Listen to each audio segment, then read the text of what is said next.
דוקטור יצחק גרינברג. מפתח רפואה מקבילה.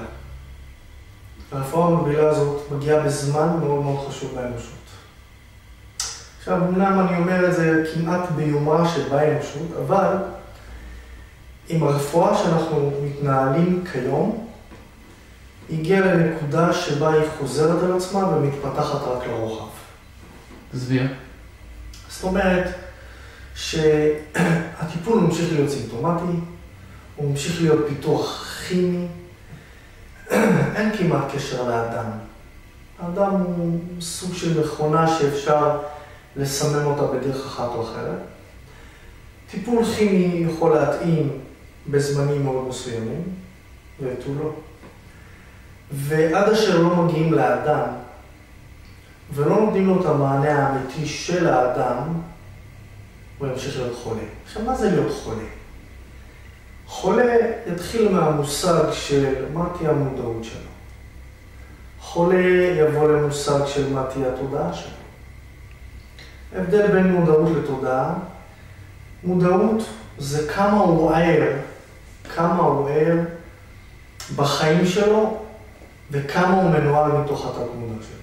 בדרך כלל בן אדם רגיל, מן השורה, מנוהל מהתת-מודע שלו ב-95% מהזמן. זאת אומרת, שהוא רוב הזמן בחיים שלו על אוטומט, בנוי מדפוסים, מהתנהגויות שהושתלו בתוכו, תוכנתית על ידי הורים, מורים, חברים, סביבה, חדשות, טלוויזיה, פרסומות, לימודים, והוא מגיב, כל הזמן הוא מגיב לחיים.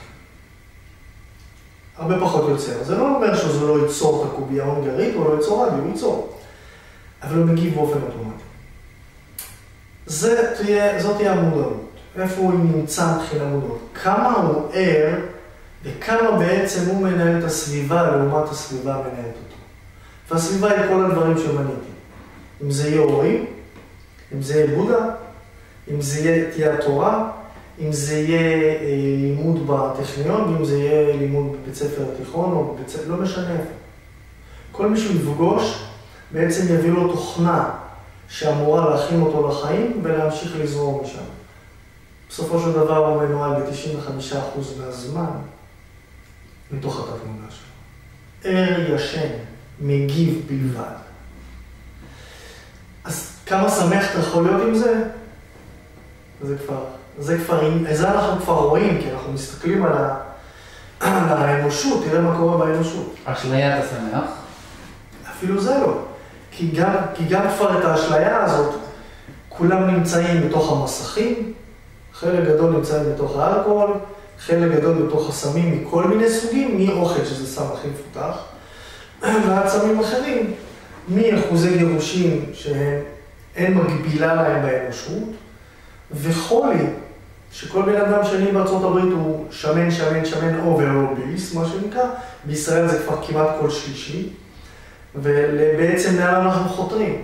אז אתה אומר פה בעצם משהו ענק, אתה אומר פה בעצם, אני אגיד את זה כמו שאמרת את זה, האנושות ישנה.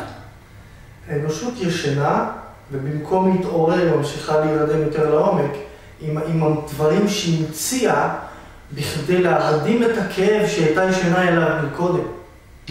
שהיא לא הייתה ערה אליו מלפני כן, היא ממציאה עוד דברים להרדים את הכאב הזה, להרדים את הבדידות הזאת, להרדים את החוסר קשר והתקשורת, בעצם להרדים את החוסר של התקשורת של הבן אדם לעצמו. ככל שבן אדם יותר ער, הוא יותר קרוב לעצמו. ככל שבן אדם יותר פחות ער, הוא ישן, כמו שרוב האנשים רוצים, הם רחוקים מעצמם. ושעצמם חולה, כואב, פצוע, פגוע, הם ממשיכים לחפש את הפתרון בחוץ, במקום להשתלב עם עצמם. וכאן אנחנו מביאים את המושג של הרפואה הקוונטית. למה המושג רפואה? זה יבוא כי זה קשור למוח הקוונטי שלנו, למוח שהוא כל יכול. אז רפואתו של האדם לא בהכרח לחולי, אלא לחייו בכלל, תבוא מהצד של המוח הקוונטי שלו, שהוא כל יכול, מחובר ליקום שלנו בצורה פיזיולוגית, אנרגטית, מדויקת ביותר, וכל מי שינסה לערער על זה, זה בדיוק כמו שדג מנסה לערער על מים. תוציא את הדג מהמים ותראה מה יקרה לו. ככה אנחנו חיים בתוך המציאות האנרגטית הפיזיקלית הזאת, שעל ידי התיאולוגיה או הדת היא נחשבת אלוהות, ועל ידי המדע היא נחשבת אנרגיה פיזיקלית. בלתי נראית, לא מוחשית, בהחלט נוכחת, ודרכה עובר הכל, ואנחנו עוברים דרכה ואנחנו נמצאים בתוכה. ומנוהלים על ידי כל הנואנסים שלה, מההתחלה עד הסוף, מהבריאה שלנו ועד העזיבה שלנו. אנחנו באים מתוך האנרגיה הזאת ועוזבים לתוך האנרגיה הזאת. וממשיכים בתוכה כל הזמן. כל הזמן עושים בעצם אבולוציה בתוך עצמנו, דרכה וכל מיני וריאציות. זה מה שאנחנו עושים. ולכן אנחנו עכשיו נמצאים בנקודה שבה אנחנו מפתחים את המושג הזה שנקרא רפואה קוונטית. אז לאו דווקא רק לבריאות, אלא לקיום שלנו. והקיום שלנו חייב חזרה לערות, למודעות ולתודעה. דיברנו מקודם על מודעות ותודעה, עוד לא הגענו לתודעה. תודעה בעצם תהיה המיקום שלנו בתוך הקוסמוס הזה, בתוך האנרגיה הזאת. איפה אנחנו ממוקמים לאו דווקא רק בזמן הגשמי שלנו. אלא איפה אנחנו ממוקמים מבחינה אנרגטית, ספציפית פיזיקלית, בקיום שלנו כאן, בתור יצור מודע שבא לחוות. ככל שאנחנו נמצאים ויותר מנוהלים מתוך המוח הקוונטי שלנו, או הער שלנו, ככה אנחנו נמצאים בתודעה הרבה יותר גבוהה. תודעה יותר גבוהה מביאה מודעות יותר גבוהה, וככה אנחנו מתעוררים יותר ועולים לתודעה יותר גבוהה שוב, ומעלים שוב את המודעות. וכך מזמן לזמן בהתפתחות שלנו, אנחנו מגיעים לרמה מודעית מאוד גבוהה.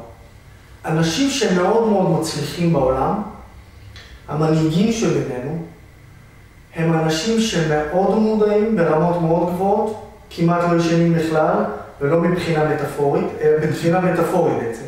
הם ערים, הם ישנים בלילה, אבל הם ערים מבחינה מודעית, והתודעה שלהם מאוד גבוהה, והם כל פעם מגיעים לתודעות חדשות, וככה הם נהיים יותר ערים.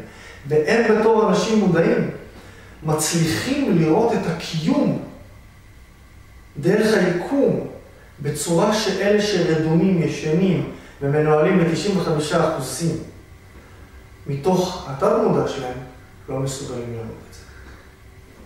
אני אעצור אותך רגע. אמרת דברים נורא גדולים,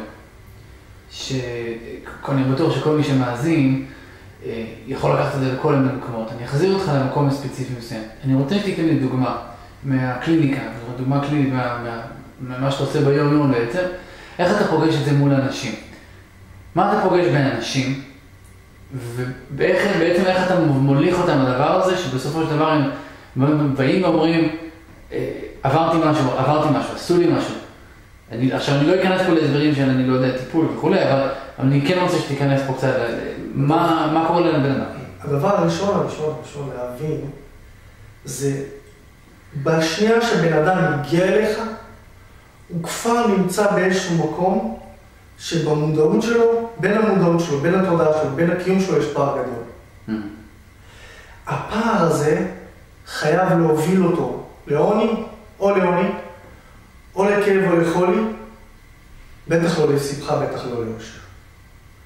כי ככל שהוא מתנתק מעצמו ונמצא במצב של תגובה, של ריאקציה, בגלל שהוא 95% מנוהל דרך התת מודע והוא ישן בעצם, הוא יהיה חייב להיפגע בצורה מסוימת. בואו נעשה לזה הקבלה לנהיגה.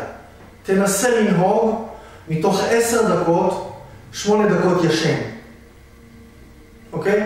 תנסה. זה לא עובד, אתה תתנגש במשהו, אז אתה תהיה פגוע, אתה תבקש עזרה.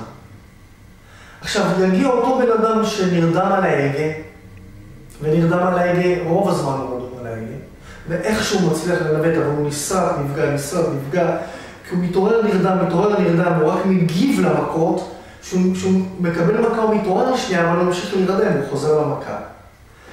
אז כשבן אדם מגיע אלינו, פגוע בכל צורה, אם היא נפשית, אם היא רגשית, אם היא מנטלית, אם היא כאב בטן או כאב גב או צוואר רגל, או ניתוח שהוא עבר בגלל סיבה כלשהי, ולא משנה למה. הוא כבר, מראש שאנחנו יודעים שהוא חווה את המציאות לא מהצד הקוונטי של המוח שלו. הוא חווה את המציאות מהצד הליניארי, ההכרתי, אבל שהוא 5% מכל הקיום שלו, 10% גג מכל הקיום שלו. כשאנחנו מדברים שהמדע דיבר בעבר על המושג שבן אדם לא מנצל יותר מ10% ממוחו, זה חלק גדול מהכוונה שלו. שהוא לא מנצל את הצד הזה של הקיום שלו, של המוח שלו. הוא מתנהל מהצד הליניארי שלו, מהצד שמסוגל לעשות מעט מאוד פעולות בזמן מאוד מאוד מוגבל. זה לא אומר שאנשים חושבים שכאילו יש להם מגירות רכות במוח שהם לא משתמשים בהם, אז כדאי לפתוח אותם ולהשתמש בהם. זה לא קרוב אפילו. זה לא קרוב. המוח שלך מתפקד ב100% מהחלקים שלו. הבעיה היא בכמה אחוז בכל דיפרטמנט שלו הוא באמת עובד. האם הצד הפרונטלי שלך, זה הצד המנהל שלך, האם הוא זה שיהיה עסוק בקיום שלך, לעומת הצד ההישרדותי שלך, שאצל רוב האנשים רוב האנרגיה הולכת לאזור הזה, ואז הצד הקדמי שצריך לנהל את העולם שלך עכשיו וקדימה, בתכנון מאוד משמעותי, יחד עם החלק האחורי של המוח שלך, שמנהל את כל העולם הפנימי שלך בלי שאתה ער אליו, ברגע שרוב האנרגיה הולכת לצד הלימבי הישרדותי שלך, רוב האנרגיה, הצד המנהל שלך והצד המנהל הפנימי שלך, שניהם משלמים מחיר מאוד מאוד כבד, כי רוב האנרגיה לא אצלהם. ואז הצד הליניארי שלך נכנס לפעולה, כי הוא נמצא בהישרדות רוב הזמן. הפוטנציאל שלך לגילום למה שהמוח הכל יכול שלך יכול להביא, מגיע ל5%, 3%, מקסימום 7% באמת מהיכולת שלו, מהקפסיטי שלו. עכשיו, מה שאנחנו עושים כאן, שאנחנו פוגשים את האנשים, ושאנחנו מביאים לתשומת ליבם, שבעצם מה הסיבה שאותו בן אדם מגיע אלינו, והוא מציין לנו שכואב לו משהו, שהוא מפחד ממשהו או שחסר לו משהו. אז אנחנו מחזירים אותו בשאלה שואל, אוקיי, בסדר, חסר לך משהו, כואב לך משהו, ואתה מפחד ממשהו, למה? את זה הוא לא יודע להסביר, או אם הוא יודע להסביר את זה, הוא מתחיל לאט לאט לקשר שבעצם הגורמים הם שונים מהתוצאה. אז רוב האנשים מגיעים עם תוצאה שהיא מבחינתם הבעיה שלהם. וכאן יש בעיה גדולה. זאת אומרת, התוצאה שלהם זה הכאב בבטן, או הכאב ברגל, או הכאב גם, הם באים עם זה ואומרים זאת הבעיה שלי. יפה. אז התוצאה שלהם תהיה הכאב בבטן, כאב ברגל, חרדה, איבוד משקל, עודף משקל, ומינוס בבנק. זה אותו סימפטום. זה מראה את אותו דבר על אותו בן אדם. ושהוא בא עם זה, והוא שם את זה על השולחן ואומר לי, תמלא לי את החשבון בבנק, או צלב לי את הכאב בבטן, הוא בעצם לא מבין שהוא בסך הכל בא עם התוצאה. כשהוא מגיע אלינו, אנחנו רוצים להביא אותו, לראות מה גורם לו להגיע לאותו תוצאה. מה השורש שמביא את זה, וגורם לו להתעורר בעל כורחו.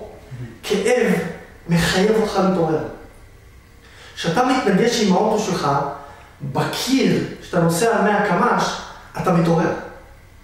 אולי אתה מתעורר לדקה ואחרי זה אתה מאבד את ההכרה, אבל אתה מתעורר מהמכה בקיר. ואתה אומר, וואו, ואתה מנסה לייצב את עצמך חזרה לכביש אם יש לך מזל. זה כבר מאוחר. רוב האנשים מגיעים, הם מתעוררים שכבר יש להם את הכאב, את החולי, את החוסר בבנק, את הפחדים, את התקלות הרציניות בניסויים שלהם, במדינה שלהם, הלאה והלאה והלאה. כשבן אדם מגיע אלינו ואנחנו משתמשים ברפואה קוונטית, ואנחנו משתמשים בממד חדש לחלוטין.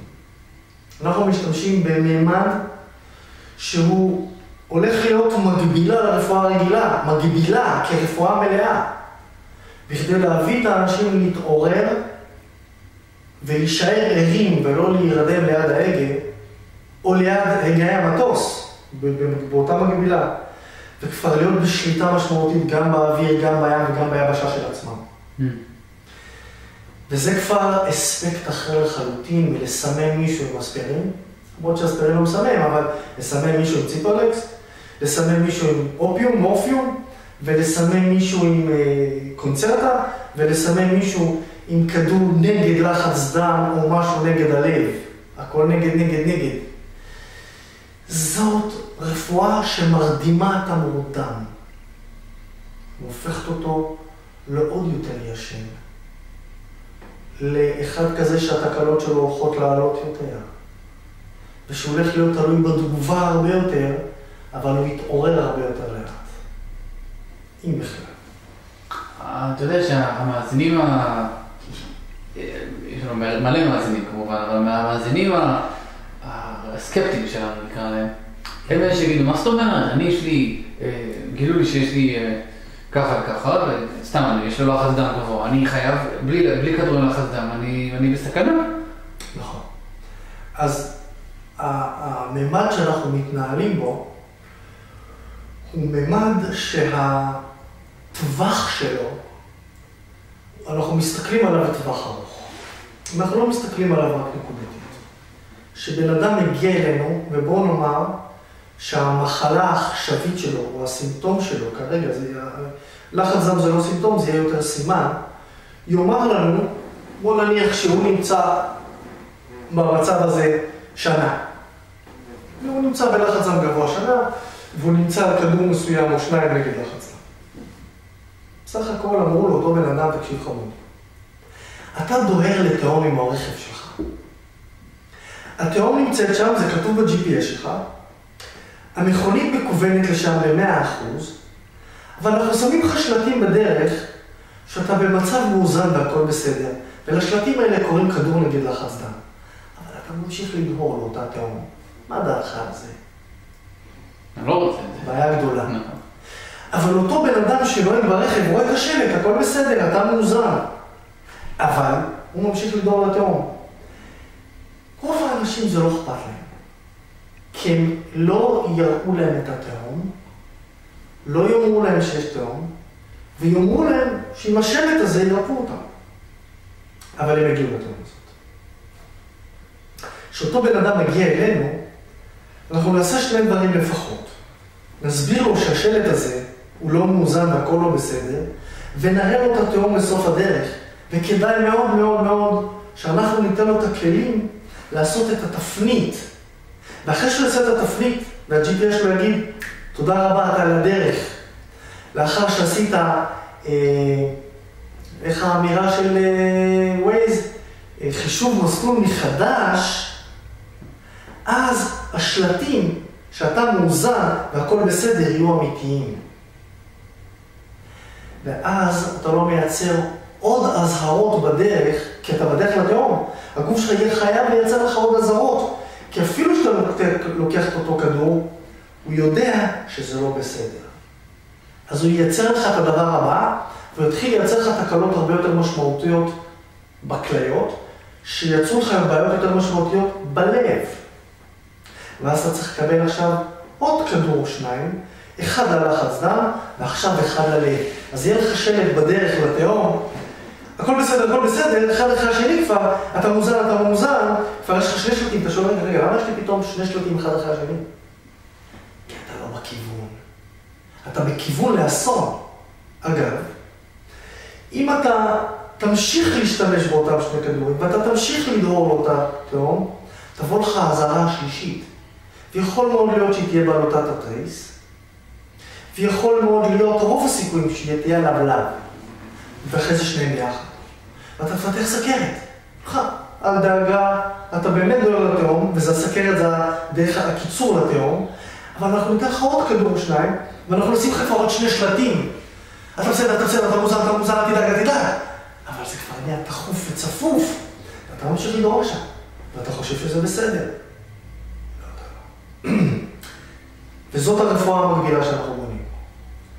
מסבירים לך מה השלטים האלה אומרים, מראים לך למה הם קיימים, וגורמים לך, עוזרים לך לעשות את הסיבוב, ואז אתה בא לבריאות האמיתית שלך. זה כבר סיפור אחר לחלוטין. זה באמת, אין דבר כזה. זאת אומרת, אני מסתכל ואומר, אני יודע שיש מה שנקרא מטפלים אלטרנטיביים, שיסכימו עם חלק מהדברים שאתה אומר, ויגידו, זה נכון ופה, אבל אפשר לעזור להם אולי תכשיר כזה או תכשיר דומה, אבל... רפואה קוונטית זה... המושג קוונטי הוא לא חדש, הרפואה קוונטית זה מושג חדש. לא משנה היום מי קרא לעצמו יעסוק במושג רפואה קוונטית, אם הוא לא ידע להשתמש נכון, בכלים, במוח המיוחד שלנו, הקוונטי שלנו, ולתת תוצאות מצוינות איתו, זה לא משנה מה הוא יקרא לעצמו, המושג של רפואה אלטרנטיבית זה מושג שמי שבחר אותו, זכותו, הוא לא אלטרנטיבה לכלום, גם לא משלים לכלום. רפואה מקבילה, רפואה שבה אנשים הולכים לעשות סוויץ' מודעי, תודעתי, חשוב ביותר, חדש ביותר. לעבור ממושגיות של ריצה לתהום, עם הסוואה של כל השלטים, כדורים, טיפולים למיניהם, בדיקות למיניהם, שבסוף מחזירים אותך לאותו דבר, לאותם שלטים, לאותם כדורים, לאותה התנהגות, לאותה תקלה שהוביל אותך, לאותה בעיה, לאותו שורש, לא נכון, שגוי, תקלתי, מחלתי, אנחנו יוצרים רפואה חדשה לחלוטין. לא משלימה, לא אלטרנטיבית, לא סימפטומטית, לא ולא, חדשה. יש לנו מוח קוונטי, מוח כל יכול, מנהל בכל רגע נתון, בין 50 ל-70 עד 100 טריליון תאים. כל תא, מנהל בערך, עושה בערך 100,000 פעולות עצמיות באותו רגע. זאת אומרת שהמוח הזה, היכולת שלו, הקפסיטי שלו, הוא כל כך גדול, הוא כל כך בלתי נתפס, שאתה יודע לרתום אותו לשירות שלך, בקיום שלך, ולכוון אותו נכון, בינגו.